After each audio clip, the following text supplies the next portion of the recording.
Captain, we have them! We've established Transporter Lock, the Star Trek Discovery podcast. Join Ken and Sabriel each week as they explore strange new episodes, seek out new plots and new characters, and boldly go where no podcast has gone before.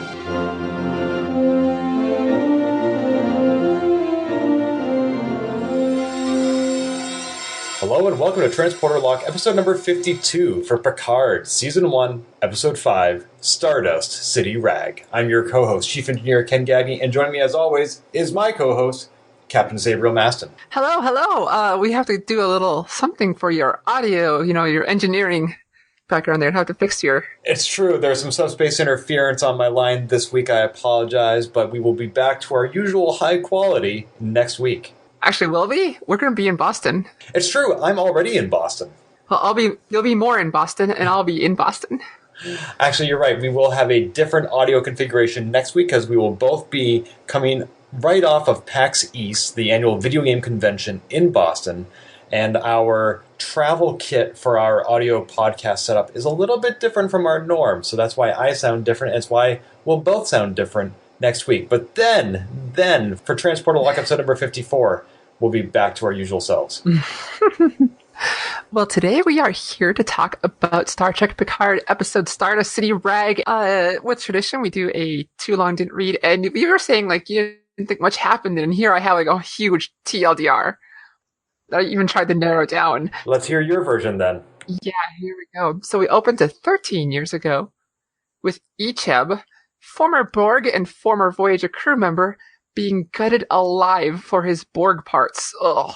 Seven arrives to rescue him, but it's too late and needs to mercy kill him. Jump to 2 weeks ago, we finally see Maddox, and he's telling a woman named Bjayzl that Tal Shiar blew up his lab and he would not be able to pay back his debt to her. Bjayzl knocks him out, and she prepares to sell him back to the Tal Shiar. Back in the present, Seven is getting ready to leave the ship that she had just been beamed aboard recently, but Picard convinces her to help him with his mission. The crew arrives at planet Freecloud, and Raffi discovers that Maddox is mixed up with Bjayzl, a woman who is looking for someone to broker a deal between her and the Tal Shiar to give him up for a lot of money. Unable to come up with the money to buy his freedom, Seven offers to use herself as alternative payment. The deal begins, and we discover Bjayzl and Seven have a past, and that Seven's real reason for helping was revenge for what happened to Icheb, as Bjayzl used Seven all those years ago to get to Icheb. Just as Seven is about to kill Bjayzl, Rios convinces her to stand down, and our crew beams back to the ship with Maddox.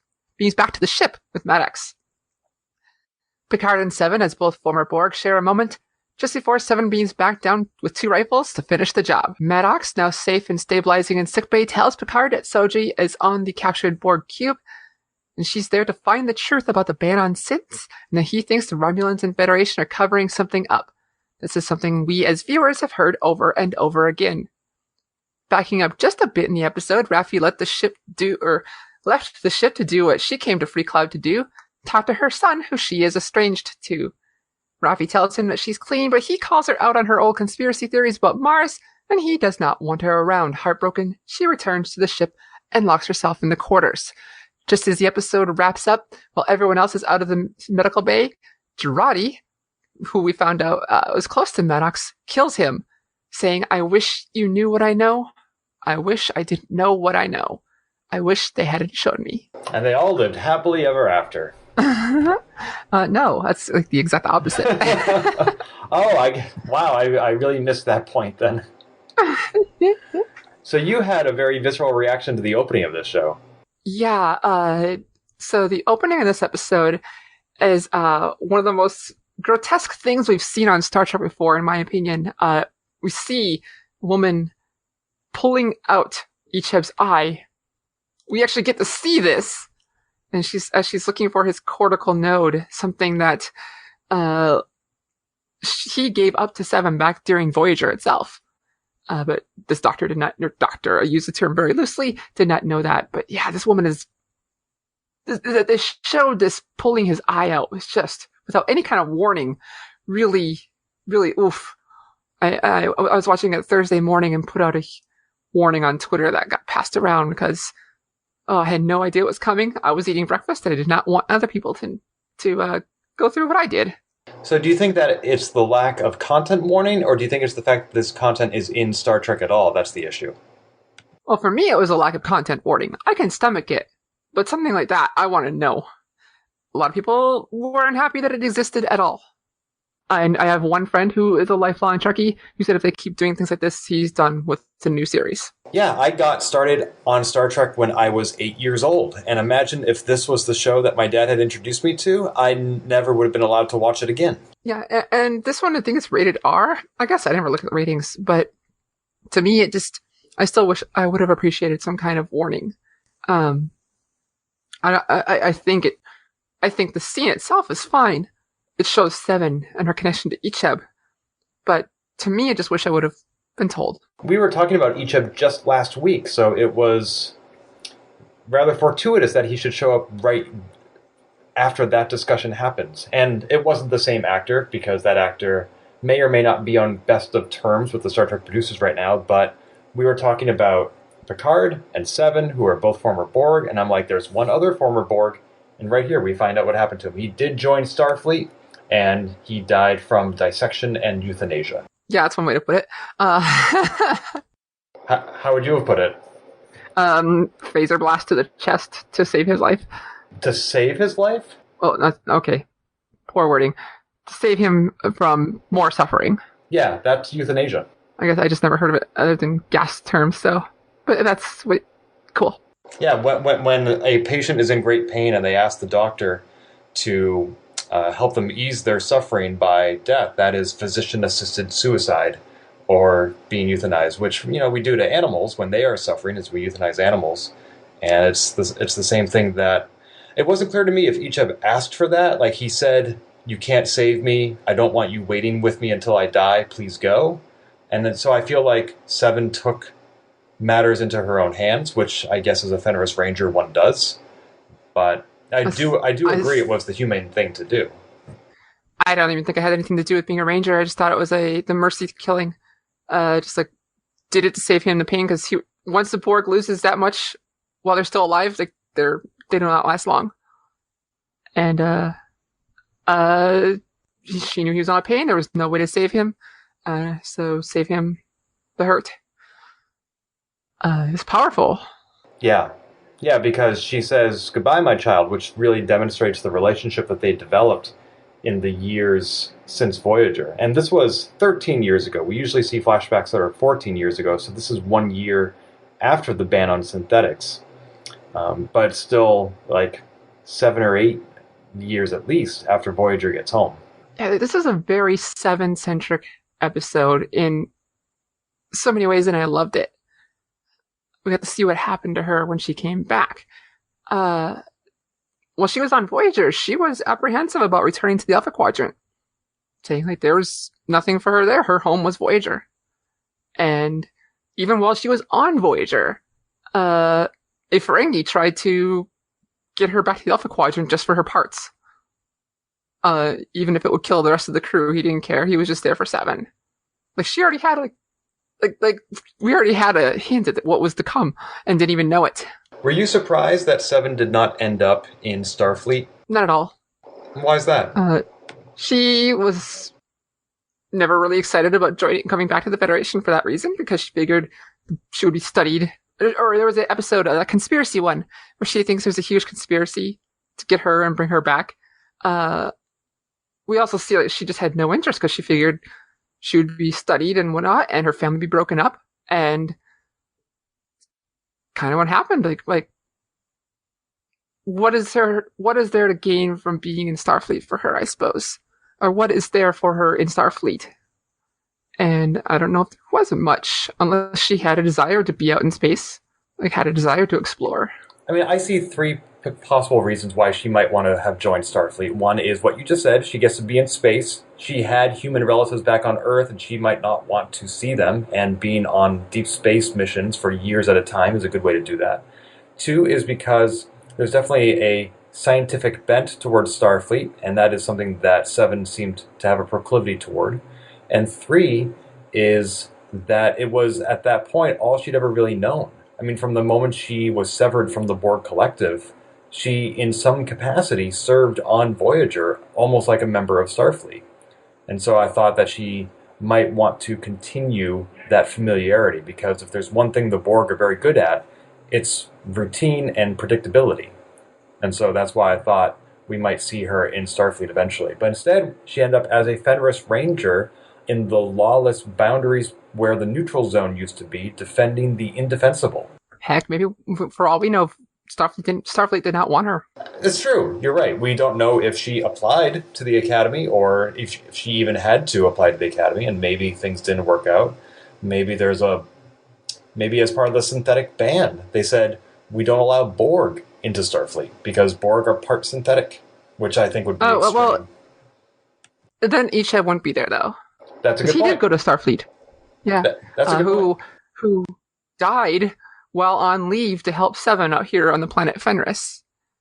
And, yeah, wow. Seven is a changed person from Voyager 2. Like, she just downs hard liquor like it's nothing now. Yeah, straight bourbon, wow. Yeah, like, she's seen some serious stuff. Back on Voyager, I wrote down, like, she had, like, what, just a little sip of, like, alcohol or synthahol and got her super drunk, and now she downs like nothing, and she's like, I'll have another. I especially enjoyed the quiet moment that she and Picard had near the end of the episode. Yeah, they're talking about getting their humanity back, and I mean, you previously wondered if they would have a discussion like this, and they did, where Picard had been turned into Locutus, and Seven was freed from the collective, and she asked him if he ever feels he's gotten his humanity back, and he says yes, but not all of it. And basically, she feels the same. It's really touching when I was rewatching it. That moment, and the fact that there's a variant on the Voyager theme playing while they're talking. I actually started tearing up. The first time it didn't get me, but the second time, I think, knowing that it wasn't new and I could sit here and digest it, I was actually kind of getting emotional about this. Yeah, that musical cue was very subtle. I actually missed it entirely, and I saw the episode only once, so I will have to go back and listen for it the second time. We also found out that she left Chakotay, apparently. Good. And had a relationship with a woman, which I was happy to hear. She and B'Jaizel had a thing. Oh, was that their history? Yeah, as B'Jaizel put it, they had a very personal relationship, and B'Jaizel called her Annika, and Seven called her Jay. They had these little pet names for each other. Oh, I mean, it was clear to me that they had some sort of a relationship, but for some reason I thought it was a working relationship. It sort of was posed as at the start, but they clearly, I don't know if I just can attune to this, being who I am and being very gay. Wait, what? I know, right? Just 2 minutes on my Twitter account, you'll see it. But, but even the way they talked, like, Seven said, like, no one, I wrote it down because I thought it was kind of neat. A fortunate, you lost me. No one's ever been worth more to you than me. And I slipped right through your fingers. I'm the one that got away. Oh, yeah, when you put it like that. Okay. And B'Jaizel says to Picard, like, I take it you are unaware of Annika and my close personal relationship. Like, yeah. And it turned out that B'Jaizel was using Seven as an easy mark to get to Icheb, but not before they had something close there. Well, that certainly explains why Seven is so anguished by this 13 years later. I mean, you could definitely argue that losing Icheb the way she did is cause enough, but for that kind of betrayal to come from somebody who you trusted, that's the only way I've ever found to really hate somebody, is to first love them. Yeah. So that we learned a lot about Seven and what's happened since then. I just love that out of this episode. Before she knows about B'Jaizel and all that, she's having a little moment in Picard's Ready Room Chateau holodeck thing. And they're talking, and Picard's kind of like calling her out on being a vigilante. And she's like, don't you give me sass. She's talks about why she's joined the Fenris Rangers. And she says, being a ranger is hopeless. it's pointless, it's exhausting, but the only thing worse would be to give up. And she mentions later, some of us tried to help the worlds the Federation left behind. That second line feels a lot like the Maquis. Oh, that's interesting. Just like Chakotay. Yeah, I thought it was interesting. But then the first part, she's telling Picard, like, I do this because I'm doing this to help people who have no one else to help them. It's thankless, it's pointless, but she can't give up on people. She still does have hope. Somewhere in there. And I feel like that's going to be a point to come back to later. I feel like they're going to come back to it, especially since, of course, in Star Trek, you're not dead until you see the body, and only then you're just probably dead. Right. But she, just like Elnor, basically pledged their swords to lost causes. It's what they do. Mm-hmm. Yet another person in this world is broken in a different way. And we know somebody who loves broken people. Mm-hmm. What do you think happened to her after this episode? Oh, yeah, because, well, one, we don't see her die, but I love this scene, yeah. She and Picard have a moment. Picard totally knows what she's going to do. She's like, oh, yeah, I've got a ride coming. I could use some rifles, could always as a ranger. And he's like, yeah, okay. She beams down, has a little moment with B'Jaizel, and then disintegrates her. And then as she takes her, she's got two rifles and just shooting at security, just and the camera pans away. Like, oh yeah, she's fine. You think she's fine? We didn't see her die. Oh, we did not see her die. She got through that alive. Fine is a strong word, I guess, on my part, but she got through that alive. She gave a badge for need help again. Here's my badge. And what do you think about what happened to her? Well, you're right. We didn't see her die, but we also didn't see her live. I think when she had that moment with Picard and she confessed to having to fight to regain her humanity every day, and then she immediately turns around and kills, as far as we saw, at least 3 people, I think that was her giving up on trying to reclaim her humanity. I think she felt that the battle was one she was never going to win, so she may as well give in. And whether or not she bodily survived that assault, I don't know. I don't think she did, because I didn't see anywhere for her to escape to. There was no ship coming to give her a lift. But I think even if she did bodily survive it, I think her spirit died. I think she stopped pursuing the humanity that the Borg had taken from her. I think she decided that she was never going to get it back. One of the things that kept coming up was the word hope. And basically she was talking like she had none, but think of it, she was going to help Picard before she knew B'Jaizel was involved. Maybe there was something there. And the instant she found out B'Jaizel was here, the plan changed.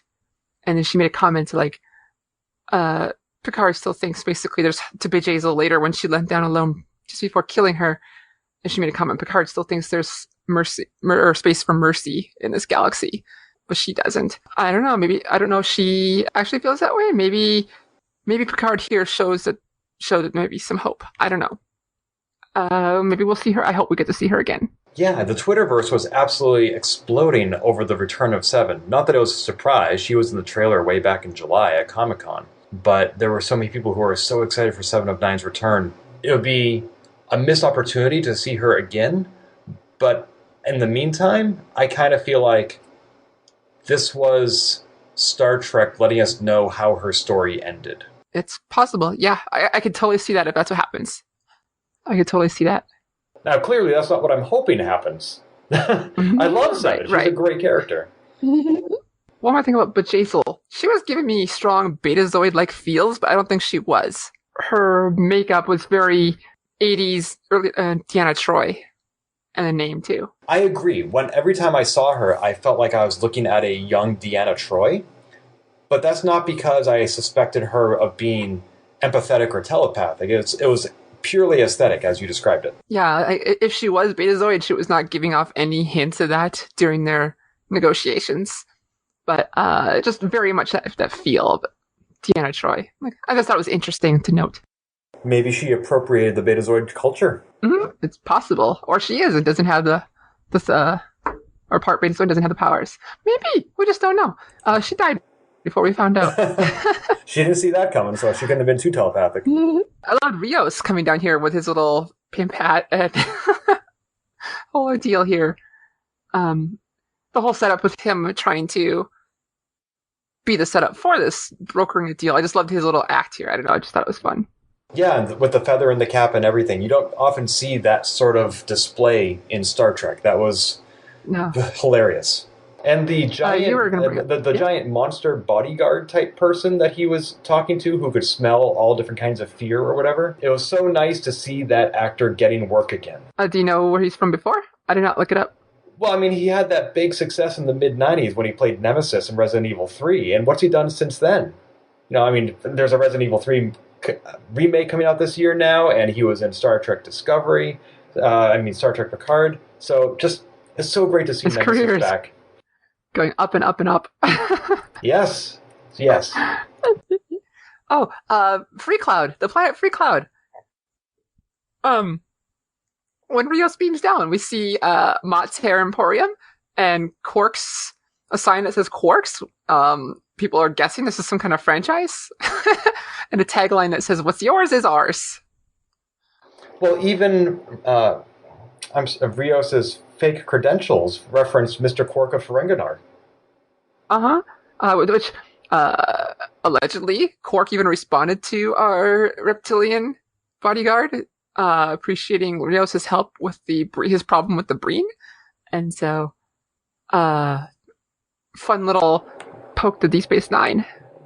Yeah, it means that Quark is alive and doing well, and he apparently is still willing to be bought to provide fake credentials. Which is not surprising, because look at how many Bajorans he helped escape the occupation. He must have provided lots of fake credentials back then. Yeah. When they arrived at Free Cloud, everyone getting personalized advertising was a fun little moment. Except for one character. Yeah, but it was also an interesting, quick little way to explore about these characters, maybe things we already knew or whatever. Like, in order, like Rios gets a message about ship maintenance from a Red Bullion CGI character. Picard gets an advertisement from a hotel about going to tea time. Raffi gets an advertisement about space marijuana, snakebite or something like that. And Dorati gets a job posting for a Free Cloud Institute of Entertainment Robotics. And then Elnor's like, I don't get one. Because he didn't get an advertisement. Do you think because he has no interest, or he is just unable to be purchased? I was trying to figure that out, and I could not come up with a satisfactory answer. Maybe they don't advertise to Romulans. Maybe they don't advertise to people who haven't been here before. Which, you know, who knows? Like, I don't think Picard and Girardi have been here before, so that one wasn't a very strong hypothesis. But maybe they have in the past, and we just don't know. But I could not come with a satisfactory.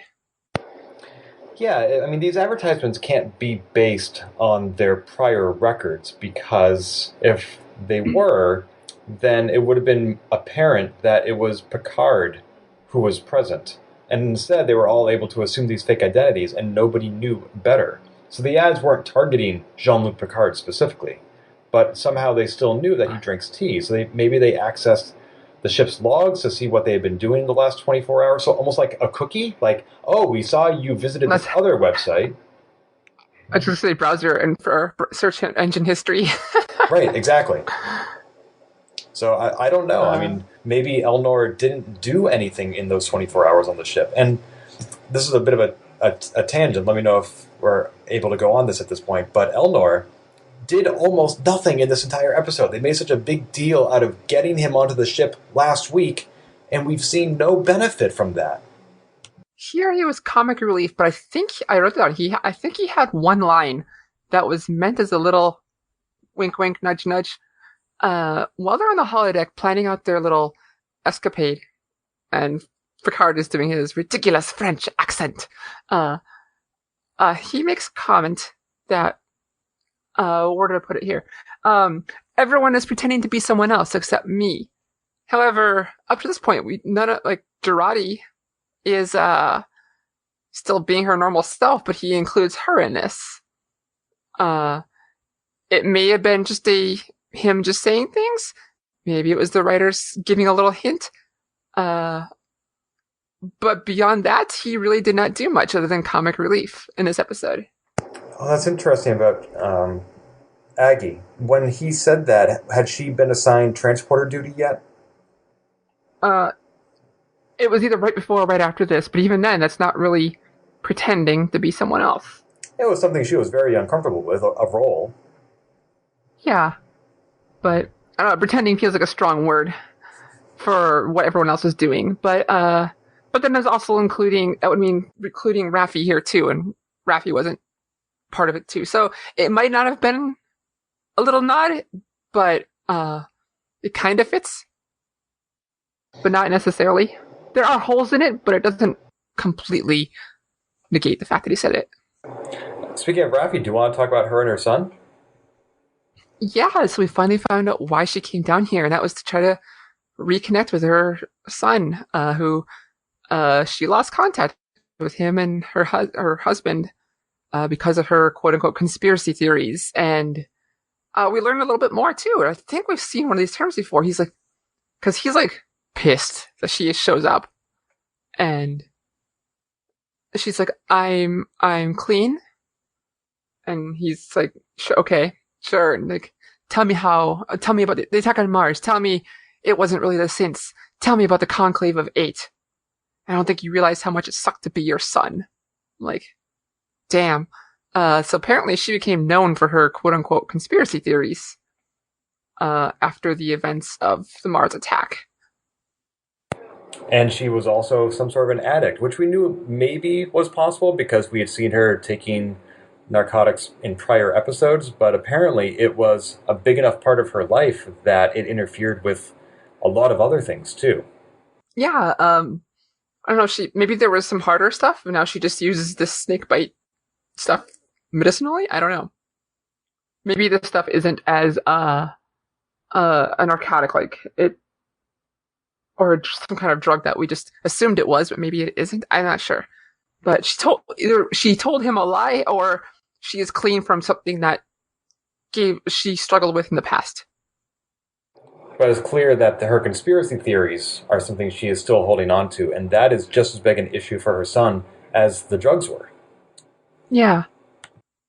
And yeah, we still don't get any confirmation. Like, we keep being told over and over again these conspiracy happened, but we're like almost no closer to get, or we have no more new information really from the very first episode. Mm-hmm. Yeah, but as far as Raffi goes, at least she got to meet her daughter-in-law. A partner of some kind. Yeah, that's true, and find out the gender of her upcoming grandchild. Interesting that this couple had to go off-world, outside of the Federation, to a reproductive clinic. Oh, for some reason, I thought he worked there, but what you're saying makes more sense. Yeah, in the past they've established that cross-species kids aren't the most easy thing to do, but it's not impossible. Because we saw it with T'Pol and Trip's quote-unquote kid, and we've seen Spock and whatnot. But here we see some possibly non-Federation citizens, or at least non-Starfleet citizens, who have to go to a former neutral zone to get some reproductive health care. Was his wife Romulan or Vulcan?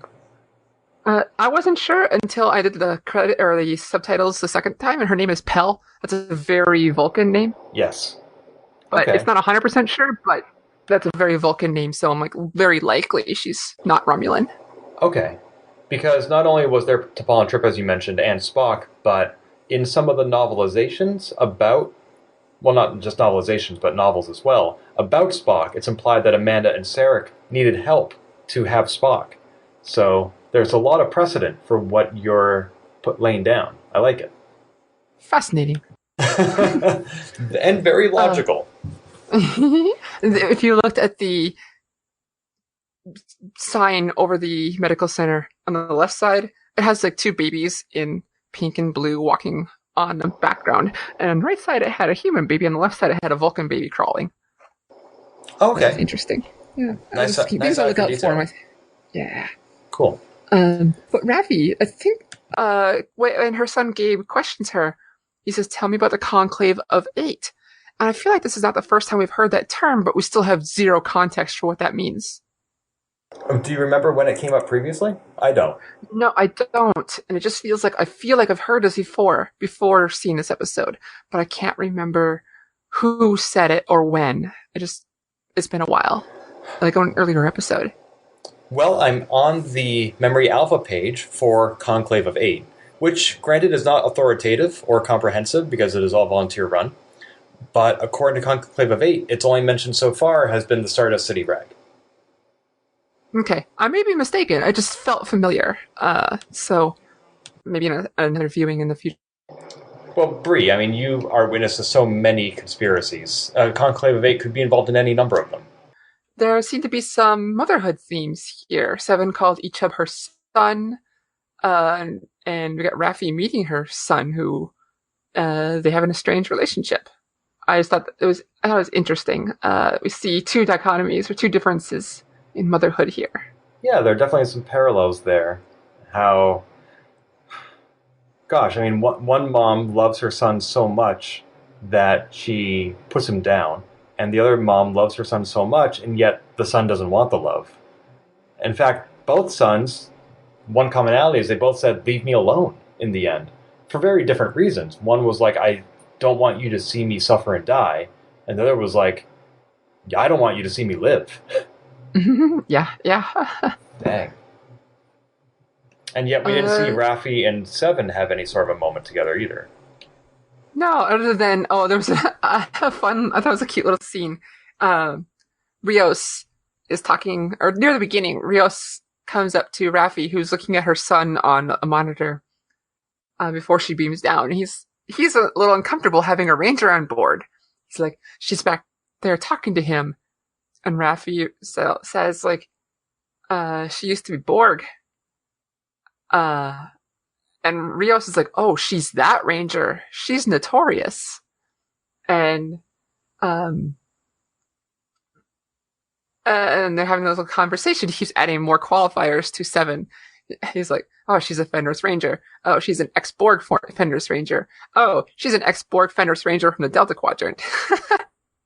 Very specific, because you don't want to confuse her with all the other ex-Borg Fenris Rangers. But apparently she is notorious. She has a reputation, and he clearly did not catch her Borg implants, or thought maybe there was some kind of cybernetics before, because she didn't realize she was Borg or former Borg until Raffi mentioned it. And then a little bit of exposition for the viewer, in case you've forgotten. He's like, "Oh, I've forgotten Picard was ex-Borg as well." Right, because anybody watching this show needs that reminder. What did you think of Picard's performance as a fake Frenchman? Or a fake Frenchman? Fake Frenchman playing a fake Frenchman. Oh gosh. Yeah, it was hilarious. It was over the top. He was having fun. And by he, I don't know if I mean Patrick Stewart or Jean-Luc Picard. But it was very silly with his eye patch and everything. It didn't feel very much like Jean-Luc Picard, though. Like, if you had told me when I was watching TNG 25, 30 years ago that character, that stayed upright captain of the Starship Enterprise, was going to don an eye patch and a leather jacket and go parading around a bar playing, with a fake French accent, that would have sounded like bad fanfic to me. I can totally understand that. Here, I thought it was like, for years, ever since this came out, I almost said Voyager, TNG, people were like, you have a British man playing a French person with a British accent, and it's kind of been just like a huh or a ha-ha moment. And here, I thought it almost could feel like a little play on that. It's like, oh, wait, now I am very French because I have this ridiculous French accent. Bree, you do that really well. We already have one. You sound like you could be the candelabra from Beauty and the Beast. You're that good. Oh, I could. Oh, here I was going for Holy Grail, but. Well, that too. They're both kind of fake. Oh, what fake? No, ridiculous. I thought it was fun. He was just getting into it, but I feel like it was just a little nod to that, or a possible nod to that. Mm-hmm. But we started getting hints. Jumping to Dorati. We saw her looking at old family videos, and we discovered that she had a romantic relationship with Maddox, something we did not know up until now. As he is doing the Star Trek thing of replicating ingredients, but making it yourself, the food yourself, that Riker used to do as well.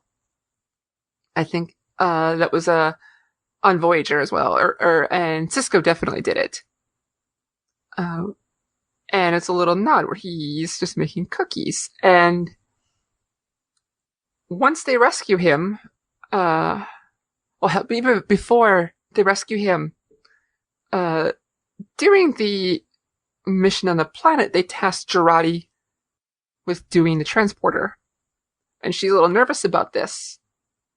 But my second viewing,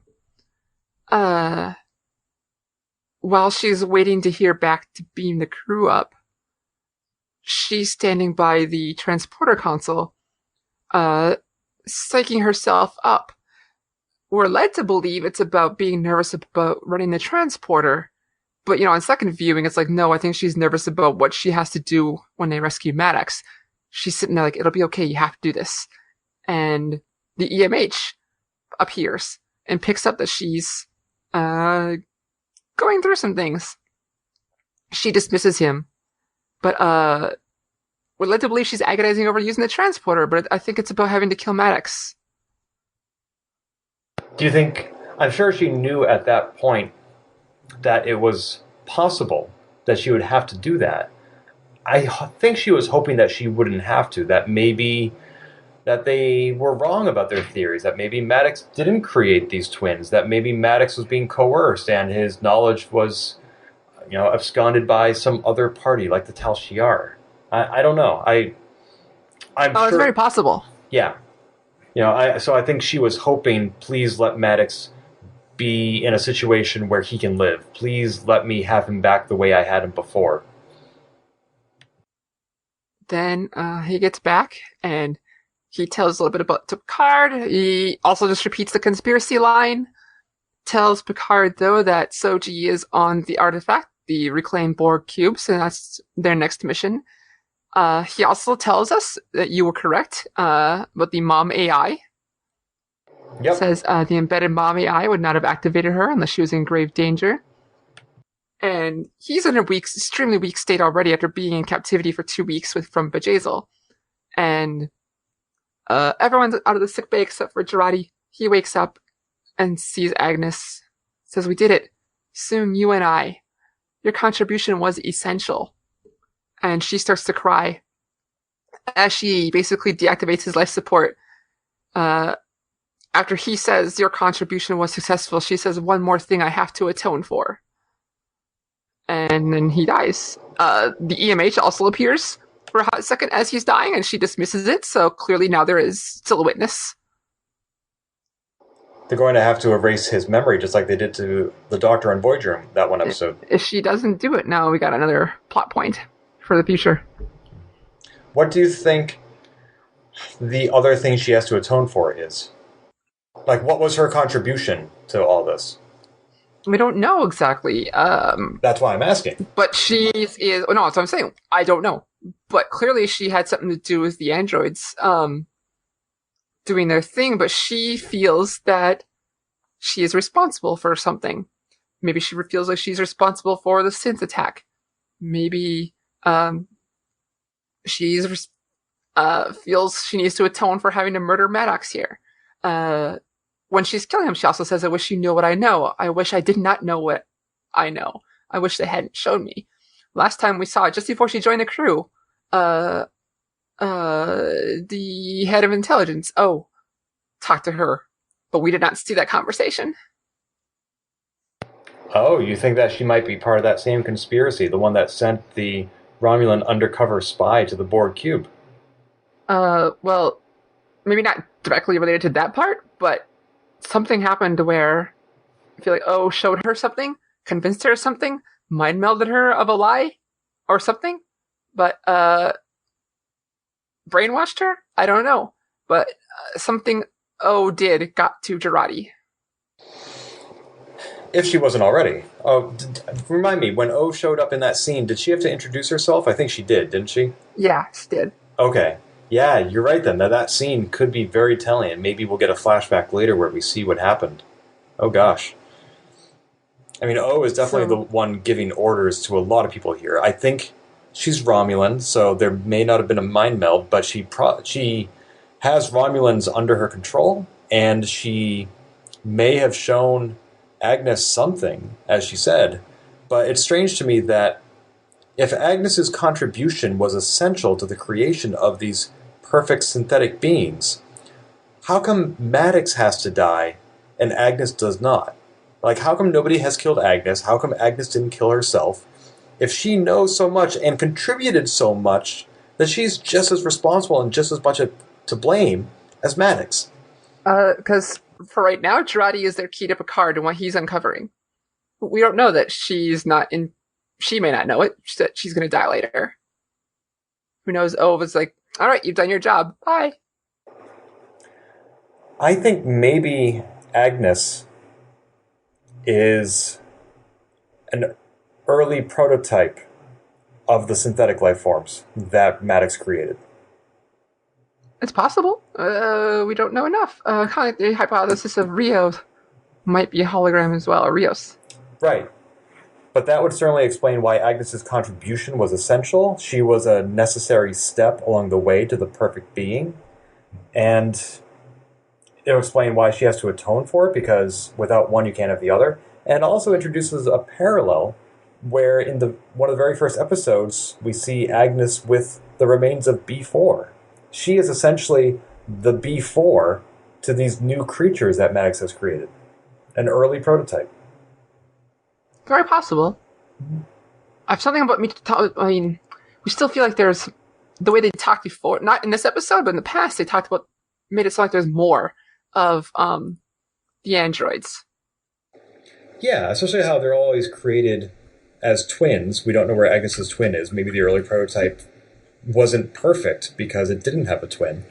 One very big flaw in my theory, though, is we saw Agnes and Maddox having that romantic relationship. I think that would be strange if Maddox had a romantic relationship with his own creation. There may be some ethical implications there. We also don't know that video that she was watching was authentic. I mean, we now know that Mom AI can generate fake video. So maybe Agnes has this precious memory she's holding on to that isn't hers, just like how we saw Dodge have memories in the first episode that Picard said, those are your memories. I can't rule this hypothesis out. I feel like it's not where they're going with it, but I can't rule it out. So I'm excited to see if it does pan out that way. Yeah, I mean, I've read other theories on the Daystrom Institute subreddit, and I'm trying to avoid them because some of them are just so detailed, and I'm like, oh my gosh, that could work.